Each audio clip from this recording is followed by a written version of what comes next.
तमिलनाडु मुख्यमंत्री पटरे जिते जाई बीजेडी पहुंची गलानी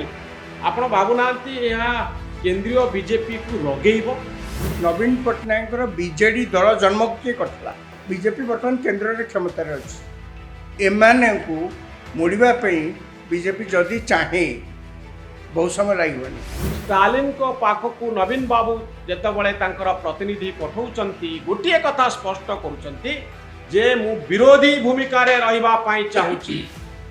नवीन बाबू ए विरोधी भूमिका रे रहिबा पाई चाहिबार निष्पत्ति राजनैतिक सर्कल रे गोटे बड़ चर्चा तैयारी करिछि। नवीन पट्टनायक बिजू जनता दल घोषणा करिछि जे तमिलनाडु मुख्यमंत्री स्टालिन डिलिमिटेशन को नहीं निर्वाचन मंडली पुनर्गठन नहीं तांकर जो विरोधाभास रही से जो बैठक डाकिचंती से बैठक रे नवीन पट्टनायक रिप्रेजेंटेटिव भाव में बिजू जनता दल नेता माने जोग दौरान बड़ गुरुत्वपूर्ण कथा बड़ डेवलपमेंट राजनीतिर आज पर्यंत नवीन पट्टनायक एवं बिजू जनता दल समदूरता नीति विश्वास करुले बीजेपी ठारू जेतिकी दूर कांग्रेस ठारू सेतिकी दूर स्टालिन वर्तमान इंडिमेंटरे अछंती कांग्रेस सहित अछंती मोदी को विरोध करुछंती मोदी जड़े विरोधी भाव में स्टालिन जनाशुना स्टालिन विरोधी कैंप रे बिजू जनता दल जोग दवाई जाउछि अति सरल भाव में बुझापी गले स्टालिन को पाखक नवीन बाबू जितेबाला प्रतिनिधि पठाउछंती गोटे कथा स्पष्ट करुछंती जे मु विरोधी भूमिका रे रहिबा पाई चाहूची नवीन बाबू ए विरोधी भूमिका रे रहिबा पाई चाहिबार निष्पत्ति राजनैतिक सर्कल रे गोटे बड़ चर्चा तैयारी करिछि। याकू बीजेपी केमती ग्रहण करुछि नरेंद्र मोदी केमती ग्रहण करुछंती ताहा देखिबा पाई बाकी रहिला। राजाराम बाबू ए पूरा घटना को आपण केमती देखुछंती? आपण जो आलोचना आरंभ करथिले बिजू जनता दल रोल ए जो विरोधी कैंप रे बीजेडी हां आपण मन थो पर्यंत सरकार रे थिले क्षमता रे थिले नवीन पट्टनायक से पर्यंत से जेते जी पचारले कौन कहते जे आमे समदूरत्व रक्षा कर अर्थात इक्वी डिस्टेंस हाँ इक्वी डिस्टेंस हाँ अर्थात बीजेपी परिचालित एनडीए एवं कांग्रेस परिचालित इंडिमेंटरे आमे को मेंटरे नाउ तांकठो आमे देतिक दूरतार अच्छु याकठो आमे सेतिक दूरतार अच्छु। 2 नंबर अनेक समय तांको ए प्रश्न मध्य पचरा होतला जे पार्लियामेंट रे आपण तो देखा जाउची केंद्र सरकार जो जो कौन सी प्रकार बिल आनुचंती बा अन्य प्रसंग रे आपण तांको समर्थन करूचंती सेतेरे कौन उत्तर दउथिले जे आमे प्रसंग भित्तिक समर्थन दउछु अर्थात ओडिशार स्वार्थ भारतवर्षर स्वार्थ को दृष्टि रखी जितेबाला आवश्यक होचे आमे समर्थन दउछु। वर्तमान हाँ आपण जो कहउचंती एबे से इंडिमेंट आड़ को ढलुचंती आश्चर्य बार किछि नै से सही समय रे कहथिले जितेबाला से क्षमतार थिले एवं एमती गोटे कथा कहीकि लोकों आगे निजर भावमूर्ति की बढ़ेवा जे मु न्यूट्राल लोक निरपेक्ष लोक आमे कौन सी प्रकार मेंट गोष्ठी एते आमे विश्वास करना ये गोटे नाटकबाजी राजनीति में थी लोक मैंने एमती अनेक नाटक करती से सी गोटे नाटक था। वर्तमान कौन जी मत कहना बर्तमान आउ तो सरकार ना क्षमता पलैला पर से दुर्बल हो पड़ते अत्यंत दुर्बल हो पड़ते बर्तमान कौन जी इंडिमेंट को जीवा व्यतीत पाखे चारा कौन बीजेडी आ बीजेपी भितर पूरा भितरी संपर्क अच्छी बड़ धरणर बुझामणा रही मेंट करने चाहूले नरेंद्र मोदी सहित नवीन बाबू भल संपर्क बीजेडी केबे टाण करी बीजेपी विरुद्ध रे कहे ना तो इलेक्शन परवर्ती समय जितेबाला एत संख्यार एमएलए अच्छा सांसद माने अच्छा बीजेपी सहित कहीं बुझामणा संभवपर नुहे। आज्ञा जो राजनीति जो संपर्क कथा को आप गुरुत्व दौरान कहीकि मुझे सामान्यतम विश्वास नहीं नवीन पट्टनायक बीजेडी दल जन्म किए करता आपण कहतु तो बीजेपी जन्म करता बीजेपी साहाय्य न मिलते बिजू जनता दल बोलिक गोटे राजनैतिक दल बिजू पट्टनायक वियोग पर ସୃଷ୍ଟି ହେଇପାରି ନଥିଲା ତ ବିଜେପି ଆଜିର ଦିନରେ କ'ଣ ବିଜୁ ଜନତା ଦଳର ସହଯୋଗ ଚାହେଁ ନା? ମାନେ ଆପଣ ଭାବୁଛନ୍ତି ଯେଉଁ ବିଜେପି ପାଇଁ ଜନ୍ମ ହୋଇଥିଲେ ରାଜନୀତିକୁ ଆସିଥିଲେ ଇଲେକ୍ସନ ଜିତିଥିଲେ କେନ୍ଦ୍ରରେ ମନ୍ତ୍ରୀ ହେଇଥିଲେ ରାଜ୍ୟରେ ମୁଖ୍ୟମନ୍ତ୍ରୀ ହେଇଥିଲେ ସେଇ ବିଜେପିକୁ ଇଏ ଘରେ ବି ପୁରେଇ ଦେଲେନି ନା ଆପଣଙ୍କ ମନେ ଥିବ ଚନ୍ଦନ ମିତ୍ର ଆସିକିରି ମେଣ୍ଟ ଭାଙ୍ଗିଦେଲେ ଯେତେବେଳେ ଚନ୍ଦନ ମିତ୍ର ତାଙ୍କୁ ଅନୁରୋଧ କରୁଛନ୍ତି ଆଜ୍ଞା LK ଆଡଭାନୀ ଟେଲିଫୋନରେ ଅଛନ୍ତି ଆପଣ ଟିକେ କଥା ହେଇଯାଆନ୍ତୁ ମାନେ ଚାହିଁଲେନି ସହିତ କବାଟ ଦେଇକିରି ସେ ଭିତରକୁ ପଳେଇଲେ ସମୟର କଥା ଆଜି ସେ ନାହିଁ ସେ ପଖାଳ ନାହିଁ ଆଜି ପରିସ୍ଥିତି ବଦଳି ଯାଇଛି ଆଜି ସେ ଆଉ କ୍ଷମତା ନାହିଁ ଆଜିର ଦିନରେ କ'ଣ ବିଜେପି ଚାହେଁ ନା ଯେ ବିଜେଡି ମୋ ସହିତ ରହୁ ବୋଲି ବିଜେଡି ଅତ୍ୟଧିକ କାହିଁ ଚାହିଁବ ବର୍ତ୍ତମାନ ତ ରିଉମର ହେଉଛି ଯେ ବିଜେଡି ଦଳଟା ଭାଙ୍ଗିଯିବ ତାଙ୍କ ଲୋକମାନେ ଆସିକି ବିଜେପିରେ ଜଏନ୍ କରିବେ ଏଇ ଆଲୋଚନା ଚାରିଆଡ଼େ ହେଉନି ଆପଣ ମନା କରିପାରିବେ ଆପଣ ମନା କରିପାରିବେ ବଡ଼ ପାର୍ଟି ତା ଦେହରେ ଏତେ MLA ଅଛନ୍ତି ନାଇଁ ସେ ହବ କି ନ ହବ ମୁଁ ସେ କଥା କହୁନି ଏ ଆଲୋଚନା ତ ହେଉଛି ନା ନାଇଁ ଆଲୋଚନା ହେଉଛି କିନ୍ତୁ ବିଧାୟକ ମାନଙ୍କର ସାଂସଦ ମାନଙ୍କର ସହଯୋଗ ଆଉ ସମର୍ଥନ କ'ଣ ବିଜେପି ଚାହେଁ ନା? କିଏ କହିଲା ଚାହିଁବ ଯେ ସେମାନେ କଂଗ୍ରେସ ପଟକୁ ପଳାନ୍ତୁ? ବିଜେପି ଚାହିଁବ ବିଜେପି ବର୍ତ୍ତମାନ କେନ୍ଦ୍ରରେ କ୍ଷମତାରେ ଅଛି ଏମାନଙ୍କୁ ମୋଡ଼ିବା ପାଇଁ ବିଜେପି ଯଦି ଚାହେଁ ବହୁତ ସମୟ ଲାଗିବନି କାହିଁକିନା ଅନେକ ପ୍ରକାର ଦୁର୍ନୀତି ଗଲା 24 ବର୍ଷର କ୍ଷମତାରେ ଇଏ ଯାହା ଯାହା ସବୁ କେଳେଙ୍କାରୀ କରିଛନ୍ତି ଓଡ଼ିଶାରୁ ପ୍ରାକୃତିକ ସମ୍ପଦ ଲୁଟିବାଠୁ ଆରମ୍ଭ କରିକିରି ଓଡ଼ିଶାରେ ବିଭିନ୍ନ ଯୋଜନାକୁ କାର୍ଯ୍ୟକାରୀ କରାଇବାରେ ମିଛ କାର୍ଯ୍ୟକାରୀ କରାଇବାରେ ଏମାନେ ଯେତେ ପ୍ରକାର ଦୁର୍ନୀତି କରିଛନ୍ତି ଆପଣ ଆଖି ବୁଝିଦେବେ କେନ୍ଦ୍ର ସରକାର ଯଦି ଚାହିଁବ କାହିଁକି ଚାହୁଁନାହାନ୍ତି ଏପର୍ଯ୍ୟନ୍ତ ସେ କଥା ମୁଁ କହିବି କାହିଁକି ଚାହୁଁନାହାନ୍ତି ସମସ୍ତଙ୍କର ବାଧ୍ୟବାଧକତା ଥାଏ ତାଙ୍କର ଗୋଟେ ସେମିତି କ'ଣ ଥବ ଆଉ କ'ଣ କାହିଁ ଚାହୁଁନାହାନ୍ତି ଏ କଥା କ'ଣ ବ୍ୟୁରୋକ୍ରାଟ ମାନେ ତ ପୁରା ସେଫ୍ ପ୍ୟାସେଜ ନେଇକିରି ପଳେଇଲେଣି ସମସ୍ତେ ଆଉ ସିଏ ଥିଲାବେଳେ ସିଏ କ୍ଷମତାରେ ଥିଲାବେଳେ ଆପଣ ଲକ୍ଷ୍ୟ କରିଥିବେ ଅନେକ ବ୍ୟୁରୋକ୍ରାଟ୍ସ ଏହି ପରିବେଶରେ ଓଡ଼ିଶାରେ ଏହି ପରିବେଶରେ କାମ କରିବା ସମ୍ଭବପର ନଥିଲା ସେମାନେ ମଧ୍ୟ ପଳେଇଥିଲେ ଏବେ ବି ତ ପଳେଇଛନ୍ତି ଅନେକ ମୁଁ ମନା କରୁନି ମୋର ଖାଲି କହିବା କଥା ଯେ କାହିଁ କରୁନାହାନ୍ତି ବିଜେପି ଆଜ୍ଞା ଯାହା କହିଲେ ରାଜନୀତିରେ ସବୁକୁ ଥା ମା କରିକିରି ଚଲେଇବାକୁ ପଡ଼େ ହୁଏତ ସେଇଥିପାଇଁ ଆପଣ ଭାବୁଛନ୍ତି କି ଗୋଟେ ଆଗ୍ରେସିଭ ବିଜେପିକୁ ଆମେ ଆଗାମୀ ଦିନରେ ଦେଖିବା ଯେତେବେଳେ କେନ୍ଦ୍ର ବିଜେପି ନବୀନ ବାବୁ ଆଉ ବିଜୁ ଜନତା ଦଳ ବିରୁଦ୍ଧରେ କଡ଼ା ଆଭିମୁଖ୍ୟ ନେବ ତାଙ୍କର ଯିଏ ମୁଖ୍ୟ ପ୍ରତିଦ୍ୱନ୍ଦ୍ୱୀ ଯିଏ ଦିନ ରାତି ତାଙ୍କୁ ସମାଲୋଚନା କରୁଛନ୍ତି MK ଷ୍ଟାଲିନ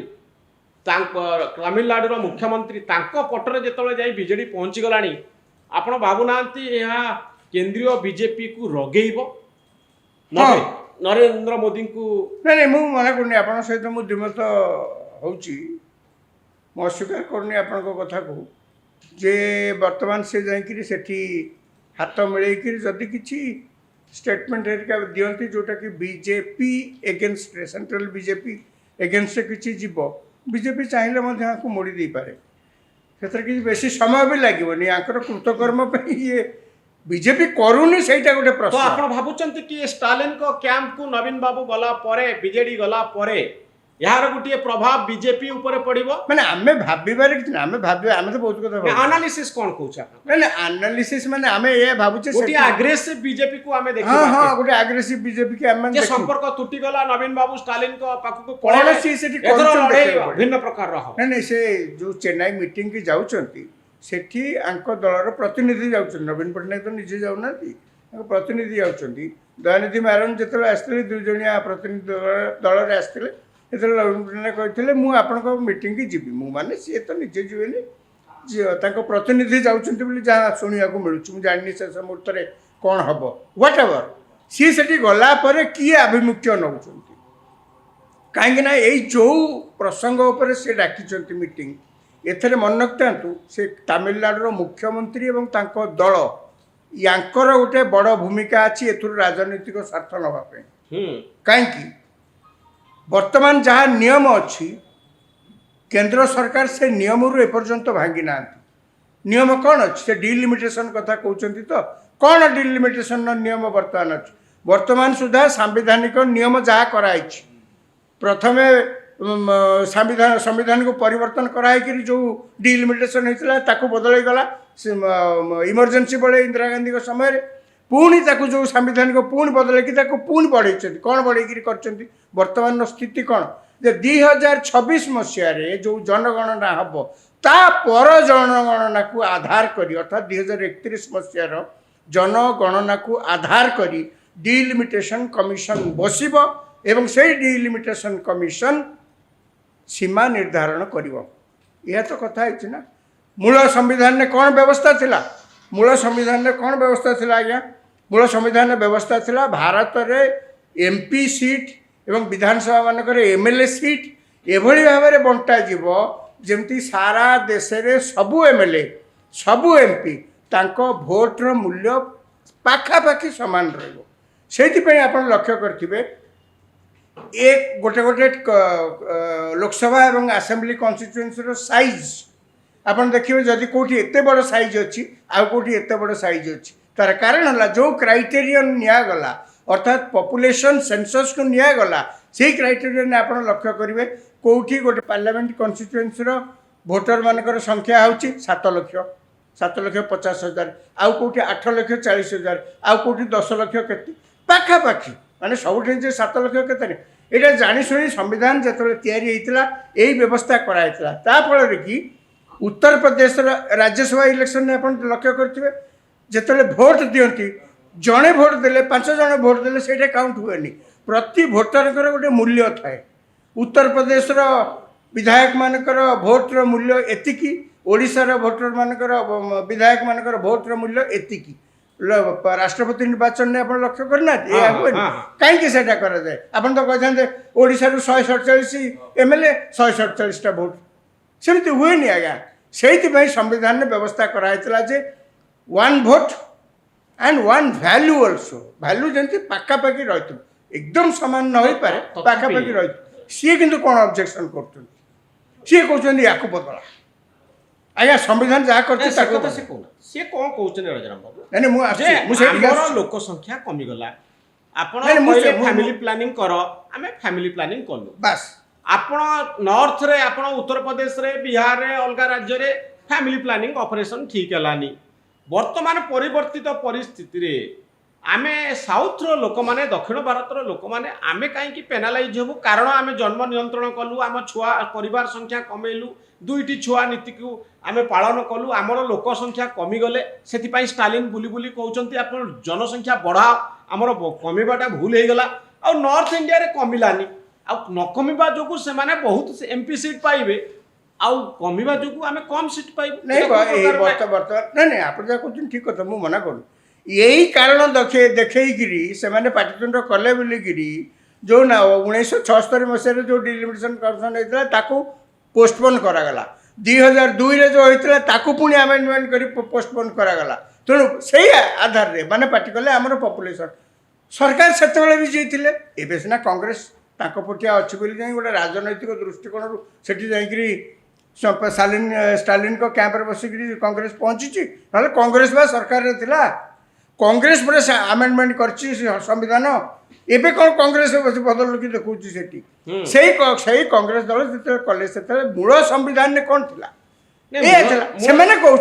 बर्तमान कौन हवा दरकार नहीं बर्तमान कौन हवा दरकार से केंद्र सरकार एपर्यंत देखते 2026 जनगणना हो पारे कि केंद्र सरकार जो डिलिमिटेशन कमिशन हम 2026 जनगणना पर 2031 जनगणना को आधार कर जो डिलिमिटेशन कमिशन हम सीट निर्धारण पाई केंद्र सरकार तार नीति नियम सब आगे बाहर करेंगे डिलिमिटेशन कमिशन नियुक्त करेंगे केंद्र सरकार किसी कहले केंद्र सरकार केवल कहते होम मिनिस्टर जाते कोयम्बाटूर सभा से कहते साउथ जो जो स्टेट माने भावुंट आशंका प्रकाश कर एक जे तांकर किसी क्षति हम एक रे हेबो नाही 2 रे प्रोपोर्शनेट ढांचा रे प्रो राटा बेसिस रे हम एक सत सी आपको आउरी एलाबोरेट करना प्रांजल भाव में कहना किंतु एमाने जो बेसिस रे पार्टी करछंती आपण कोन केते जस्टिफाइड दाबी करबा यथार्थ तांकर कहीं कमिजो से कहे आप जहाँ संविधान था पुणी संविधान बदलतु कह स्वाभाविक कि मना करनी बर्तमान सुधा जहाँ हिसाब रू देखाई जदि 2026 डिलिमिटेशन कमिशन बसे 2031 जनगणना को आधार करके हिसाब पत्र करे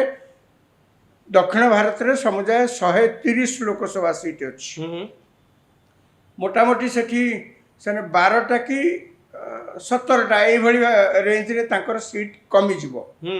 ଏବଂ ଉତ୍ତର ଭାରତରେ ଏଇ ଯେଉଁ ରାଜ୍ୟ ସବୁ ବଡ଼ ବଡ଼ ରାଜ୍ୟ ଅଛି ଉତ୍ତରପ୍ରଦେଶ, ବିହାର। ଉତ୍ତରପ୍ରଦେଶ ବିହାର ରାଜସ୍ଥାନ ମଧ୍ୟପ୍ରଦେଶ ଏସବୁ ରାଜ୍ୟ ଅଛି ସେ ରାଜ୍ୟରେ ଦେଖାଯାଉଛି ଯେ ଉତ୍ତର ଭାରତରେ 17ଟା କି 18ଟା ସିଟ୍ ବଢ଼ିଯିବ ତାଙ୍କ ଭାଗରେ ତେଣୁ ଆଙ୍କର 12-14ଟା କମିଯିବ ତାଙ୍କର 17-18ଟା ବଢ଼ିଯିବ ସେମାନେ କହୁଛନ୍ତି ୟା ଫଳରେ ଆମ ରାଜ୍ୟର ଯେଉଁ ପ୍ରକାର ଦାବି ରହିବା କଥା ଆମର ଦବଦବା ଟିକେ କମିଯିବ ଏମପି ସଂଖ୍ୟା କମିଗଲା। ଶୁଣନ୍ତୁ ଆପଣ ଯଦି ଦେଖିବେ ଅନ୍ୟାନ୍ୟ ଦେଶରେ କିଭଳି ଭାବରେ ଏଇ ଯେଉଁ କରାଯାଉଛି ସୀମା ନିର୍ଦ୍ଧାରଣ କରାଯାଉଛି ଏମପି ସିଟ୍ କରାଯାଉଛି ଆମେରିକାରେ ତାଙ୍କ କଂଗ୍ରେସରେ ବହୁତ ବର୍ଷ ହେଲାଣି ଇଏ କିଛି ବଢ଼ାବଢ଼ି କିଛି ନାହିଁ ସେ ସେମିତି ଅଛି ଆମେରିକାର ଲୋକ ସଂଖ୍ୟା ବଢ଼ୁଛନ୍ତି କିନ୍ତୁ ତାଙ୍କର କିଛି ବଢ଼ାବଢ଼ି କରିନାହାନ୍ତି ସେମିତି ରଖିଦେଇଛନ୍ତି ସବୁ ୟୁରୋପରେ ମୋଟାମୋଟି ଅବସ୍ଥା ସେୟା ତେଣୁ ମୋ କହିବା କଥା ଯେ ଆପଣ ଗୋଟେ ଆଜି ପର୍ଯ୍ୟନ୍ତ ଆପଣ ଆଉ ଗୋଟେ ଦେଖନ୍ତୁ ସେ ଯେଉଁ ଷ୍ଟାଲିନ ମହାତ୍ମାକୁ ଦେଖନ୍ତୁ ତାଙ୍କ ଭାଷା ଆପଣ ଦେଖୁଛନ୍ତି ସେ କି ନାଇଁ, ଏ କଥା ଉପରେ କୁହନ୍ତୁ। ଏହି କଥା ଉପରେ କହୁଛି ହଁ। ସିଏ ଯେଉଁ ଭାବରେ କଥା ଆଜି କ'ଣ କହିଛନ୍ତି ଆଜି ନା କାଲି କହିଛନ୍ତି ଇଏ ଆନ୍ଦୋଳନ ଆରମ୍ଭ ମାତ୍ର ଆଗକୁ ଆପଣ ଦେଖିବେ ଭାରତର ମାନଚିତ୍ରରେ କି ପ୍ରକାର ପରିବର୍ତ୍ତନ ହେବ ତାଙ୍କ ଭାଷା ତାଙ୍କ ଶବ୍ଦ ସଂଯୋଜନା ତାଙ୍କର ଆଟିଚ୍ୟୁଡ୍ ଆପଣ ଦେଖୁଛନ୍ତି ସେ ଗୋଟେ ଇଣ୍ଡିଆର ଗୋଟେ ଷ୍ଟେଟ୍ ବୋଲିକି ନିଜକୁ ଭାବୁଛନ୍ତି ଆପଣ ଦେଖନ୍ତୁ ଯେଉଁ NEP ହେଲା ନ୍ୟାସନାଲ ଏଜୁକେସନ ପଲିସି ଆଜ୍ଞା କ'ଣ ହେଇଗଲା ଆଜ୍ଞା ଆନ୍ଧ୍ର ଭଳିଆ ରାଜ୍ୟ ସେମାନେ କ'ଣ କହୁଛନ୍ତି ଯେତେ ଭାଷା ଆପଣ ଶିଖିବେ ସେତେ ଭଲ ନାଇଁ ଆମେ ତାମିଲ ଛଡ଼ା ଆଉ କିଛି ଶିଖିବୁନି କାହିଁ ଶିଖିବେନି ହଁ ନାଇଁ ଠିକ ଅଛି କାହିଁକି ରାଜାରାମ ବାବୁ ଗୋଟେ ବଡ଼ ଡିବେଟ୍ ସେଇଟା ମୋର କହିବାର କଥା ହେଉଛି ଯେ ଏ ଯେଉଁ ଡିଲିମିଟେସନକୁ ଲାଗୁ କରାଯାଏ ଦକ୍ଷିଣ ଭାରତର ରାଜ୍ୟଗୁଡ଼ିକ କ୍ଷତିଗ୍ରସ୍ତ ହେଉଛନ୍ତି ବୋଲି ସେମାନେ କହୁଛନ୍ତି ତ ଏଇ ଡିଲିମିଟେସନକୁ ବର୍ତ୍ତମାନ ଏଇ ସ୍ଥିତିରେ କରାଯିବା ଉଚିତ ନା ସ୍ଥଗିତ ରଖାଯିବା ଉଚିତ? ହଁ ଆପଣ ଗୋଟେ ମେଳି କଲେ ବୋଲିକିରି କେନ୍ଦ୍ର ସରକାର କ'ଣ ତ ଗୋଟେ ନିଷ୍ପତ୍ତି ନେବେ ଏଇ ଯେଉଁ ଆପଣ କହୁଛନ୍ତି ବର୍ତ୍ତମାନ ପାଇଁ ବନ୍ଦ କରିଦେବେ କେନ୍ଦ୍ର ସରକାର ନିଷ୍ପତ୍ତି ନେବେ କିମ୍ବା କିଛି ନୂଆ ବ୍ୟବସ୍ଥା କରିବେ କେନ୍ଦ୍ର ସରକାର ଏପର୍ଯ୍ୟନ୍ତ କିଛି ତ କିନ୍ତୁ କହିନାହାନ୍ତି ଚାପ ତିଆରି କରୁଛନ୍ତି। ନାଇଁ ନାଇଁ ଏମାନେ ଚାପ ତିଆରି କରୁଛନ୍ତି ହଁ ମୁଁ ମନା କରୁନି ହଁ ଚାପ ତିଆରି କରନ୍ତୁ କ'ଣ ଭଲ କଥା ତାଙ୍କ ରାଜ୍ୟର ସ୍ୱାର୍ଥ ପାଇଁ ଯଦି ସେ ଚାପ କଲେ କାହିଁ କରିବେନି ଗଣତାନ୍ତ୍ରିକ ବ୍ୟବସ୍ଥାରେ କରିବେ ତାଙ୍କୁ ସବୁ ସାମ୍ବିଧାନିକ ଅଧିକାର ମଧ୍ୟ ଅଛନ୍ତି କରିବା ପାଇଁ କିନ୍ତୁ ଆପଣ ଏଇ ଚାପ ସୃଷ୍ଟି କରିବାକୁ ଯାଇକିରି ମୁଁ ଯେଉଁ କଥା କିଛି ସମୟ ଆଗରୁ ଆରମ୍ଭ କରିଥିଲି ଆପଣଙ୍କୁ କହିବା ପାଇଁ ଚାପ ସୃଷ୍ଟି ଭଲ ଗଣତନ୍ତ୍ର ପାଇଁ ଶୁଭ ରାଜ୍ୟ ପାଇଁ ଭଲ ଦେଶ ପାଇଁ ଭଲ କିନ୍ତୁ ଆପଣ ଚାପ ସୃଷ୍ଟି କରିବାକୁ ଯାଇ ଯଦି ରାଜ୍ୟ ଭିତରେ ନର୍ଥ ସାଉଥ ଡିଭାଇଡ୍ କରି ଲଢ଼େଇ ଭାଷାକୁ ଲଢ଼େଇ କରିକିରି ଆପଣ ଯଦି ଭାରତବର୍ଷରେ ବିଦ୍ୱେଷ ସୃଷ୍ଟି କରିବାକୁ ଯାଉଛନ୍ତି ଆପଣଙ୍କ ଭାଷାରୁ ଜଣାପଡ଼ୁଛି ଆପଣଙ୍କ ଆଟିଚ୍ୟୁଡ଼ରୁ ଜଣାପଡ଼ୁଛି ଯେଉଁଭଳି ଭାବରେ ଇଏ ଆଜ୍ଞା ଏଇ ମୁଖ୍ୟମନ୍ତ୍ରୀ ଗୋଟେ ରାଜ୍ୟର ତାଙ୍କ ପୁଅ ସେଠି ଡେପୁଟି ମୁଖ୍ୟମନ୍ତ୍ରୀ ଆପଣ କହିଲେ କ'ଣ କି ସମୟ ଆଗରୁ ସେ କିଛି ଦିନ ଆଗରୁ କ'ଣ କରୁଥିଲେ ଏ ସନାତନ ହିନ୍ଦୁ ଧର୍ମ ତାକୁ ଲୋପ କର ଏ ସନାତନ ହିନ୍ଦୁ ଧର୍ମ ଇଏ ହେଉଛି ମ୍ୟାଲେରିଆ ଆପଣ ଶୁଣିଛନ୍ତି ସେ ଭାଷା ସବୁ ଯାହା କହିଛନ୍ତି ଆପଣ କହିଲେ ଆପଣ କୁହନ୍ତୁ ପୃଥିବୀର ସବୁଠୁ ପୁରାତନ ଭାରତୀୟ ସଂସ୍କୃତି ଏବଂ ଭାରତର ସନାତନ ହିନ୍ଦୁ ଧର୍ମ ଆପଣ ଏ ଧର୍ମକୁ ଫଲୋ କଲେ କେତେ ନ କଲେ କେତେ ଆପଣ ଅତୀତରେ ଅନେକ ଅତ୍ୟାଚାର କରିଛନ୍ତି ମରିଯାଇଛି ସେ ଧର୍ମ ମରିଯାଇଛି ଧର୍ମ ତା ବାଟରେ ଆପଣ ଗୋଟେ ସାମ୍ବିଧାନିକ ପଦବୀରେ ଅଛନ୍ତି ଗୋଟେ ମୁଖ୍ୟମନ୍ତ୍ରୀ ଗୋଟେ ରାଜ୍ୟର ଇ କି ଭାଷା ଆପଣ କଥାବାର୍ତ୍ତା ରାଜାରାମ ବାବୁ ମୋର ପ୍ରଶ୍ନ ହେଉଛି ବିଜେଡି এইଭଳି ଏକ କ୍ୟାମ୍ପକୁ ଯାଇ ଠିକ୍ କରୁଛି ନା ଭୁଲ କରୁଛି? ମୋତେ କାହିଁ ଲାଗୁନି ସେ ବିଜେଡ଼ି ସେଠିକି ଯିବା ଠିକ୍ କରିଛି କିନ୍ତୁ ବିଜେଡ଼ି ଯଦି ଯାଇଛି ମାନେ ଶତକଡ଼ା 100% ଗୋଟେ ବିରାଟ ଭୁଲ କରି ପକାଉଛି ବିଜେଡ଼ି ମୁଁ ସେ କଥା କହୁନି ତାଙ୍କର ମଧ୍ୟ ୟା ଭିତରେ ରାଜନୈତିକ ପଟ୍ଟ ପରିବର୍ତ୍ତନ ହେଇଛି ଓଡ଼ିଶାରେ ତାଙ୍କର ଭୂମିକା ମଧ୍ୟ ଯେଉଁ ସରକାରରେ ଥିବାବେଳେ ଯେଉଁଭଳି ଭାବରେ ଭୂମିକା ଥିଲା ଆଜିକା ଦିନରେ ତାଙ୍କର ସେ ଭୂମିକା ନାହିଁ ସିଏ ତ ଅତି କମ୍ରେ ନିଜକୁ ବଞ୍ଚେଇବା ପାଇଁ ନିଜକୁ ବଞ୍ଚି ରହିବା ପାଇଁ କୋଉଠି ଗୋଟେ ମେଣ୍ଟର ସାହାରା ନେବେ ନା ଆଉ ତ ଏକୁଟିଆ ବହୁତ ଜାଗାରେ କାମ କରିବା ମଧ୍ୟ ସମ୍ଭବ ହେଇପାରୁନି ସମୟ ବଢ଼ିଗଲାଣି ଦୁର୍ବଳ ହେଇଗଲାଣି ମୋର ଗୋଟେ କଥା ଆପଣଙ୍କୁ କହିବାର କଥା ରାଜାରାମ ବାବୁ ଯେ ଏ ପୁରା ରାଜନୈତିକ ଦୃଶ୍ୟପଟକୁ ଯଦି ଆପଣ ଲକ୍ଷ୍ୟ କରିବେ ବିଜୁ ଜନତା ଦଳ ଗୋଟେ କ୍ୟାମ୍ପ ପରିବର୍ତ୍ତନ କରୁଛି ବହୁତ ଦିନ ଧରି ଇକ୍ୱି ଡିଷ୍ଟାନ୍ସ କଥା କୁହାଯାଉଥିଲା ପରବର୍ତ୍ତୀ ସମୟରେ ଭିତରେ ବିଜେପି ସହିତ ଥିଲା ଏବେ ପୁରାପୁରି ପଟ୍ଟ ପରିବର୍ତ୍ତନ ହେଇ कांग्रेस लेड कैंप रे थिबा MK स्टालिन चेन्नई रो जो बैठक होची तमिलनाडु रो मुख्यमंत्री डाकरा को सम्मान दे नवीन बाबू कैंप परिवर्तन करुचंती देखिबार कथा जहाँ आपण मूलरू कहते से कैंप को जाई बीजेडी कौन प्रस्ताव रखुची